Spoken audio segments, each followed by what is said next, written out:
Hi అండి, అందరికీ నమస్కారం. Welcome to my YouTube channel. ఈ వీడియోలో ఇప్పుడే అందిన వార్త అండి. పెన్షనర్లకి గ్రీన్ సిగ్నల్ సుప్రీంకోర్టు అయితే తీర్పు ఇవ్వడం జరిగింది. మరి ఆ వివరాలు ఈ వీడియోలో తెలుసుకుందాం. వీడియో అయితే ఎక్కడైనా స్కిప్ చేయకుండా ఎండ్ వరకు చూడడం ద్వారా ఇన్ఫర్మేషన్ పూర్తిగా అర్థమవుతుంది. అలాగే వీడియో నచ్చినట్లయితే ఒక లైక్ చేయండి.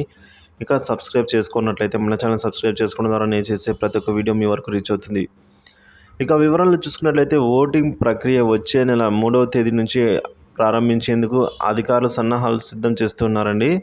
సో ఎన్నికల విధుల్లో భాగస్వాములయ్యే రాష్ట్ర ప్రభుత్వ ఉద్యోగులు, కేంద్ర సర్వీసుల్లో పనిచేసే సిబ్బంది, దివ్యాంగులు, 85 సంవత్సరాలు దాటిన వయోవృద్ధులు అందరికీ కూడా పోస్టల్ బ్యాలెట్ ద్వారా ఓటు హక్కును వినియోగించుకునేందుకు కేంద్ర ఎన్నికల సంఘం అయితే వెసులుబాటు ఇచ్చిన విషయం తెలిసిందే.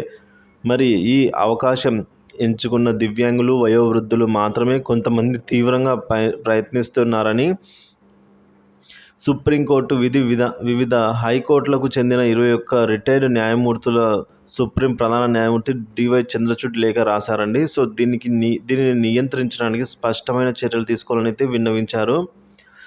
ఇందులో రాజకీయ పార్టీల బలవంతులు ఉన్నారని పేర్కొన్నారు. ఇక న్యాయ వ్యవస్థను కాపాడాల్సిన పరిస్థితులు అయితే హైకోర్టు మీద అంటే ఈ విధంగా న్యాయమూర్తుల మీద ఉందని అయితే అంటున్నారు.